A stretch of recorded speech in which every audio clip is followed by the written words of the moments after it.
हमें अपने सिस्टम पे ओरेकल इंस्टॉल करना है। तो फर्स्ट ऑफ ऑल आप क्या करेंगे, download Oracle 11G express edition type कर देंगे। Download Oracle 11G express edition. यहाँ पर आपको ओरेकल की वेबसाइट से अगर डाउनलोड करोगे तो अकाउंट की रिक्वायरमेंट होगी। तो यहाँ पर आपको uwindowsworld.com पे जाना है और वहां पर आप जब स्क्रॉल करेंगे डाउन साइड तो यहाँ पर आपको डाउनलोड का ऑप्शन इनेबल हो जाएगा। इस पे क्लिक करेंगे तो डाउनलोड, और कितना टोटल साइज इसका 317 MB के, तो 317 MB toll I mean download होने में कुछ टाइम लेगा। जब ये डाउनलोड हो जाएगा तो फिर इंस्टॉलेशन प्रोसेस हम स्टार्ट करते हैं।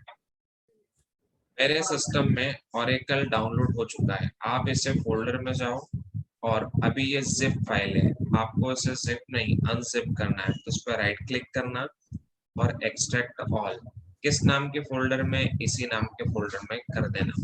कुछ टाइम में एक्सट्रैक्ट हो जाएगा और एक्सट्रैक्ट होने के बाद आपको इसका फोल्डर मिल जाएगा। अब अगला टास्क क्या करना है आपको, यहाँ पर आपको दिख रहा होगा डिस्क वन, और डिस्क वन के अंदर आपको दिख रहा होगा सेटअप। आप इस सेटअप पे क्या करेंगे, क्लिक। ओरेकल में जो बाय डिफॉल्ट यूजर मिलता है, जिसे हम बोलते हैं डेटाबेस एडमिनिस्ट्रेटर यूजर, उसका नाम होता है सिस या फिर सिस्टम।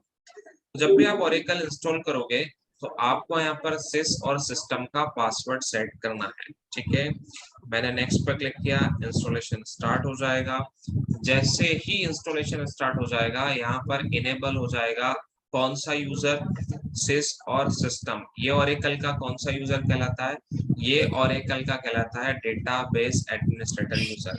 अभी आपको नेक्स्ट पे क्लिक करना है, फिर आपको एक्सेप्ट पे क्लिक करना है, फिर अगेन आपको नेक्स्ट पे क्लिक करना है, फिर Oracle database 11G express edition, again आपको नेक्स्ट पे क्लिक करना है, और फिर आपको यहाँ पर ऊपर मैसेज आएगा enter and confirm password for the databases. कौन कौन से, this password will be use for both sys and system database accounts. मतलब सिस और सिस्टम हमारा क्या है, यहाँ पर डेटाबेस एडमिनिस्ट्रेटर अकाउंट है, आपको उसका पासवर्ड सेट करना है। मैंने उसका पासवर्ड एंटर किया और अब आप जैसे ही क्लिक करेंगे नेक्स्ट पे और आपको फाइनली क्लिक कर देना इंस्टॉल पे। It will take some time for installation, क्योंकि ओरेकल का सेटअप काफी ज्यादा हाई कॉन्फ़िगरेशन का होता है, इसमें कई सारी फंक्शनलिटीज होते हैं, तो थोड़ा सा ये टाइम लेगा। और कुछ टाइम बाद आपके सिस्टम में फाइनली क्या इंस्टॉल हो जाएगा, ओरेकल। अब आपके सिस्टम में जब ओरेकल इंस्टॉल हो जाएगा तो आपको उस ओरेकल को रन कैसे करना है, मैंने अभी आपको बताया। जब भी आप ओरेकल का सेटअप इंस्टॉल करोगे, दो यूजर्स अकाउंट इनेबल होते हैं आपके लिए, एक होता है सिस, दूसरा होता है सिस्टम। बताता हूं मैं सिस और सिस्टम दोनों क्या होते हैं। सिस और system Oracle database administrator user होते हैं।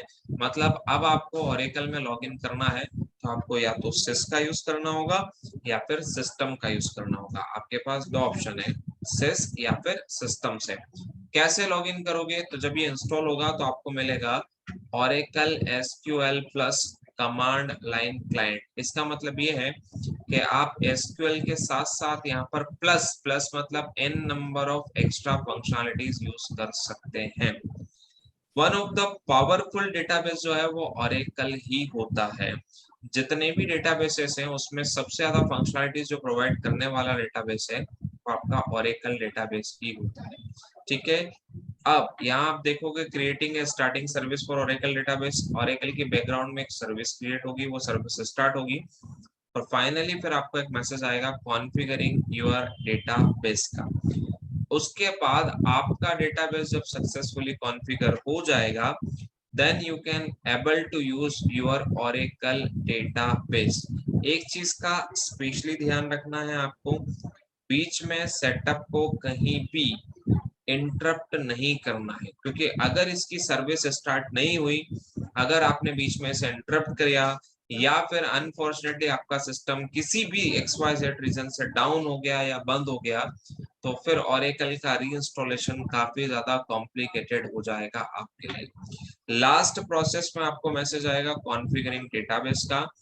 जैसे ही फाइनली आपका डेटाबेस कॉन्फ़िगर हो जाएगा आपके सिस्टम में, Oracle सक्सेसफुली इंस्टॉल हो जाएगा। फिर आप इसे एक्सेस कर सकते हैं। जैसे आप MySQL को कमांड लाइन से एक्सेस करते हैं, वैसा का वैसा ही आप Oracle को भी कमांड लाइन से एक्सेस कर सकते हैं।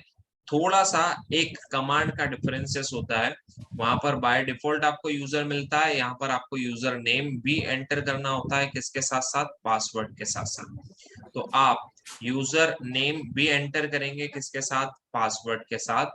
और जैसे ही आपका यूजर नेम और पासवर्ड जो इंस्टॉलेशन के टाइम आपने पासवर्ड दिया था उससे मैच हो जाता है, देन फाइनली आप अपने सिस्टम में क्या कर सकते हैं, देन फाइनली आप अपने सिस्टम में लॉगिन प्रोसेस कंप्लीट कर सकते हैं। तो फाइनली यहाँ पर आप देखो कॉन्फ़िगरेशन जो है वो लास्ट फेज होता है। जैसे ही कॉन्फ़िगर हो जाएगा आपको फिनिश आइकन या फिनिश बटन इनेबल हो जाएगा, और आफ्टर फिनिशिंग आप अपने सिस्टम में Oracle एक्सेस कर सकते हैं। यहाँ पर Oracle का जो बाय डिफॉल्ट डेटाबेस बन के आता है उसका नाम होता है सिस्टम। तो आपका जो टेबल स्पेस जिसे हम लोग बोलते हैं या फिर जिसे हम लोग बोलते हैं डेटाबेस, उसका नाम होता है सिस्टम, SYSTEM। आप उसी डेटाबेस को यूज करोगे, या किसी यूजर के साथ शेयर कराना चाहते हैं तो आप सिस्टम नाम के डेटाबेस को किसी भी यूजर के साथ क्या करा सकते हैं, शेयर करा सकते हैं। ठीक है, एक चीज का ध्यान रखना, Oracle आप जब भी अपने सिस्टम पे इंस्टॉल करो, आपके सिस्टम में एटलीस्ट 2 GB मिनिमम रैम होना चाहिए। अगर 2 GB की रैम नहीं है तो Oracle आपके सिस्टम में बिल्कुल काम नहीं करने वाला। अगर आपके सिस्टम में 4 GB का रैम है तो आपके सिस्टम में Oracle इंस्टॉल होगा, लेकिन सिस्टम की प्रोसेसिंग स्पीड थोड़ी सी डाउन होगी। फाइनली आपके सिस्टम में जब Oracle इंस्टॉल हो जाएगा तो आपको फिनिश करना है। फिनिश करने के बाद अब आप इस Oracle को रन कैसे करेंगे, तो आपको स्टार्ट पे जाना है, और स्टार्ट पे जाने के बाद आपको यहाँ पर दिख रहा है रन SQL कमांड लाइन। अगर ये नहीं दिखे तो आपको ऑल एप्स पे जाना है, और ऑल एप्स पे जाने के बाद आपको एक फोल्डर विजिबल होगा, किस नाम का, Oracle नाम का, और MNO Oracle नाम के फोल्डर में आपको मिलेगा Oracle कमांड लाइन। ये दिख रहा है आपको Oracle डेटाबेस एक्सप्रेस एडिशन, और हियर यू कैन सी कि आपको एक ऑप्शन दिखेगा रन SQL कमांड लाइन। जैसे ही आप इस पे क्लिक करेंगे, यहाँ पर आ रहा है Oracle release 11 point something like this, और आपको यहाँ पर लिखना है कनेक्ट, CONN कनेक्ट। आपको यूजर का नाम देना है सिस्टम, SYSTEM, क्योंकि बाय डिफॉल्ट मैंने बताया था 2 डेटाबेस एडमिनिस्ट्रेटर अकाउंट होते हैं, और कौन कौन से, सिस और सिस्टम। और उसका आपको देना है पासवर्ड। हमने सिस्टम का पासवर्ड यहाँ पर क्या एंटर कर दिया है, जो मेरे सिस्टम में था रूट, आपको टाइप करते हुए नहीं दिखेगा पर वो टाइप हो चुका है। जैसे ही आप एंटर की प्रेस करेंगे, सी गाइस आपको यहाँ पर ऑप्शन आ जाएगा कनेक्टेड का, और कनेक्टेड के बाद आप एक कमांड चला के देखेंगे show user, then finally you will get user is system. इसका मतलब परफेक्शन के साथ आपके सिस्टम में Oracle इंस्टॉल हो चुका है। अब आप अपने Oracle की प्रैक्टिस स्टार्ट कर सकते हैं।